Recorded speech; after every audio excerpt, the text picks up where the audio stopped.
All right, let's talk next about some more statistics, and then we'll get into clothing choices and gear choices. So some statistics that I thought were pretty interesting. Day 1, we did 18 and a half miles. Day 2, 22, 22, 24, and 20, 21. But what's interesting is if I didn't show you this, which I don't know if you've already been really analyzing this over my shoulder here, and you're thinking about like how much time we're like from the time we start in the morning to the time that we get to camp at night, how much of that time do you think that we're actually moving, whether that's a percentage or in hours, whichever's easier for you?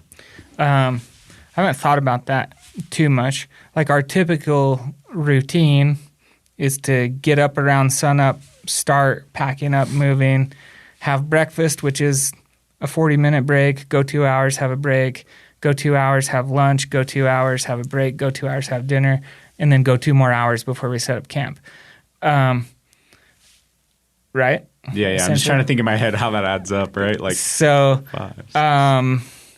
Our breaks are always longer than we want, like as far as what we plan, but we also really enjoy getting some food, laying down, take our shoes off, like take some photos, look at how pretty everything is everywhere. So I would say our actual moving time is probably 8 or 9 hours. Okay. But like our time on trail is more like all of the daylight hours, so that's like 14 hours. So 2 of the days have similar stats in the middle of the trip where we were about 12 to 12 and a half elapsed time hours from the time that I started my watch to the time I stopped it. That makes sense. So on those days, those are 22-mile days, each 22 and a 24-mile day. How much of the time do you think we were moving versus stopped, or how much time do you think we stopped? That might be easier. I'm going to say 9 hours of moving time. 9 hours moving time. So I felt kind of the same as you. When I actually pulled this stat off of the watch, it shocked me. Yeah. And this stat I would say is probably one of the least accurate of the stats because it basically just triggers if it feels like you're moving, if and then it tries to guess from your when you lunch started spot to the water spot. Yeah, it could track that, etc. But what I saw is that on average, from elapsed time to not, we were moving only 63% of the time. Oh wow! And that meant on those 12-hour days, we averaged between 7.5 and 8 hours and 15 minutes of move time. So you overestimated by, we'll just call it an hour. Yeah. Which was probably that's not bad. But that kind of shocked me when I was like, whoa, we stopped that much? We stopped that. Like, that seems like a lot of stopping, and it seems like we're moving very efficiently. But obviously we have the bigger the group, the more stops you have. One person has to use the restroom. One person runs out of water because they didn't filter enough. One person needs this, and the whole group has to stop. And then when it's, okay, it's time to go, everyone packs up. Well, if one person packed up slower, it slows the whole group down. So all those things add up to 30-plus minutes a day, I would say, with a group of 5. Just the extra time. But it's really interesting. 63% of the time we're moving from the time we break camp to the time we stop to set up camp. Only 63% of the time.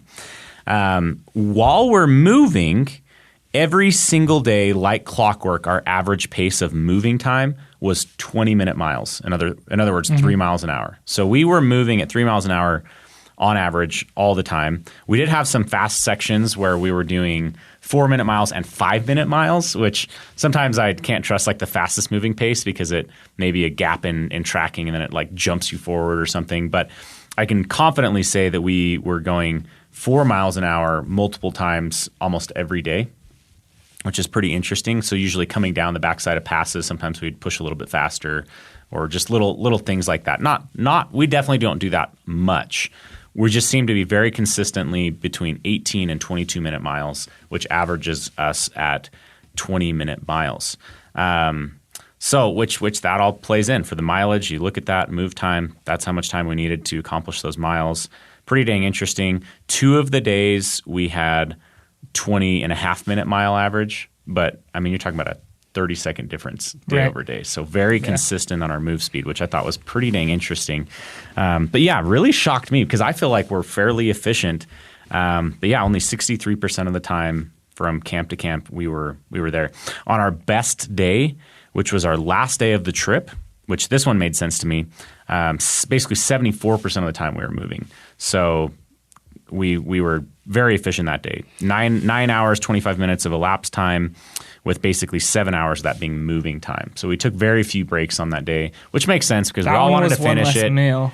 We had one less meal. We saw less people. And we wanted to get done. Yeah. We filmed less because it's less scenic. Yeah, some of these, like, it made sense too. We had some lower percentages, like day 2, that was the day we had to stop. We were going slower, with Joe, but then also we had to stop and have a conversation.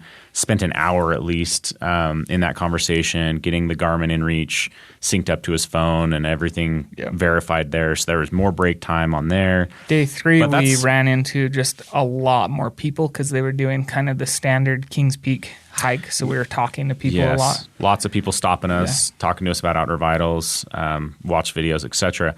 But I think this is the important part.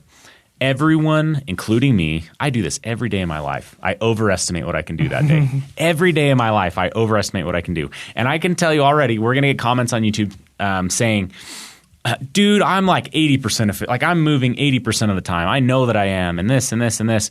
And, I would just say a lot of you are also overestimating. But until you get hard stats in front of you, take it easy on the keyboard because you're probably perpetuating misinformation.